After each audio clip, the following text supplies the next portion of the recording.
Your book cover is one of the most important things that you can do, so it makes sense to get it right, right? So in this video, I'm going to talk about some tips that you can use to work with your cover designer to make sure that you can realize your vision.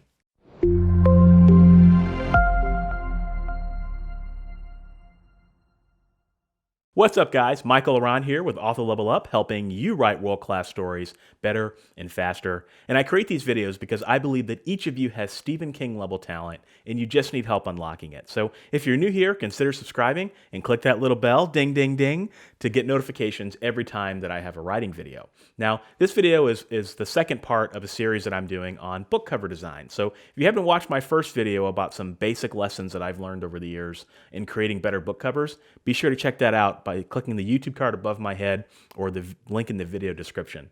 So what I'm going to talk about in this video are some tips to help you work better with your designer, right? So you have figured out what you want to put on your book cover. You've figured out the genre. You've distilled everything that happens in your book into a paragraph or a couple paragraphs that very clearly articulate what you want on the cover.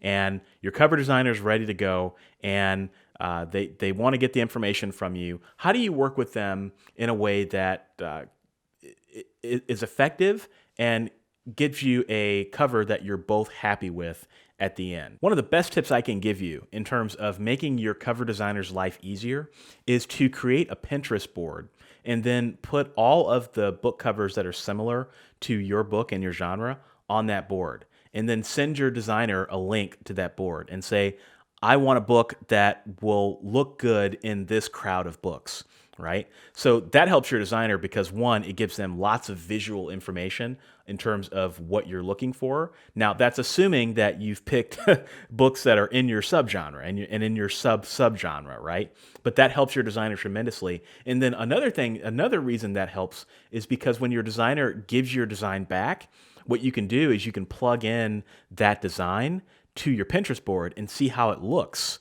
within all the other books in your genre. That's a master tip and something I would highly recommend. Your designer will love you for that. The second tip I want to offer is to make sure that you don't micromanage your designer. Something I see very frequently, and I was guilty of this early on in my career as well, is giving your designer too much information or wanting to direct the design too much. So let me explain. So for one of my early books, I had a book, it was called Eaten, and I talked about this on the channel. It's about a group of terrorist vegetables trying to overthrow a civilization of evil processed foods. And I gave my designer, I wanted one of the covers from that series, or one of the characters from that series on the cover, and so I gave my designer 3 or 4 pages of description and everything that happens in the novel. And what I got was a great piece of art, but it wasn't really a book cover. At the end of the day, your designer wants you to be happy, right? And so if you give them a confused vision, they might make you happy, but you're not going to sell any books. So you just want to make sure that you're clear on that. It goes to picking the right people, right? If you pick the right designers, you don't have to give them a ton of direction in terms of what you want on the cover. They'll be able to, as long as you give them a clear vision, let them do what they do best, which is designing covers. It's not effective for you or the designer to say, okay, I want the character to have, I want the gun in their hand to be cocked a little bit more, or I want the collar to be a different color on their jacket because that'll look better. Little stuff like that's not the point. Readers are going to see this, and they're going to make a split-second decision on whether they want to buy it. They're not going to make a decision on whether they buy the book based on what direction the gun is pointed in the character's hand. It doesn't make sense to micromanage your designer. I see a lot of people do this, and it makes me hurt for the designer because you really want to pick a designer that's going to be able to do their best work and help you realize your vision. Typically, the less you provide them, the better off they'll be able to help you. The key is just providing them the right information. All right, so the next tip is one that's helped me tremendously over the years. So let's say that you get your book cover draft back. Your cover designer has finished the book, and they're sending you the first draft to review. And you open it up, and you don't like it. there's something wrong with it, right? It could be the background, it could be the character, it doesn't matter. There's something you're not happy with. What do you do? Because usually it's like, oh, I wanted it to be better, or maybe this missed the mark, and you're not feeling good about it. So how do you handle that, right? The best tip that I've learned is, again, as I said in my first videos, look at the different elements of your book cover in isolation, but then also to provide bullet points to your cover designer. Don't bomb them with paragraphs and paragraphs worth of things that why you don't like it. Give them small bullet points. Bullet points, right? Make it simple. So say, title, can you do this, right? Subtitle, can you do this? Foreground, I'm not sure that this model is the right model. Can we find somebody else, or can we get a different pose? Background, I don't know if I like that park background. The colors seem off, right? Give the feedback in terms of the different elements of your cover. You will find magically that your cover designer will do a better job for the next draft because you've made it clear.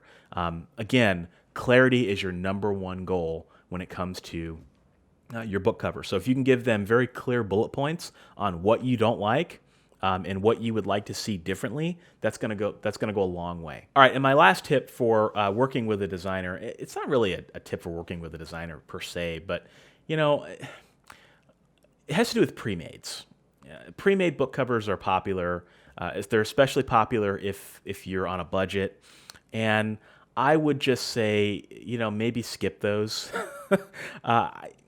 They're cheap, right? I mean, and that's great, and there's some great looking pre-made designs out there, but that's exactly it. They're pre-made. They're not made specifically for your book. And if you write in a series, sometimes that can be difficult. If you have book one that's a pre-made, then you've got it just becomes complicated, right? So one of the things that I would do is I would skip pre-mades, and I would make sure that you work with a designer who can actually articulate your vision, because quite frankly, I don't know any author that is a bestseller with a pre-made cover. Do you? So those are my tips for better book cover designs, and I hope that you found them helpful. I'd love to hear your thoughts on book cover design or any additional questions that you might have. I might do a season of this for Author Level Up in the future if you guys think that this would be a great topic. So with that, thanks for watching. Don't forget to subscribe, and I'll talk to you in the next video.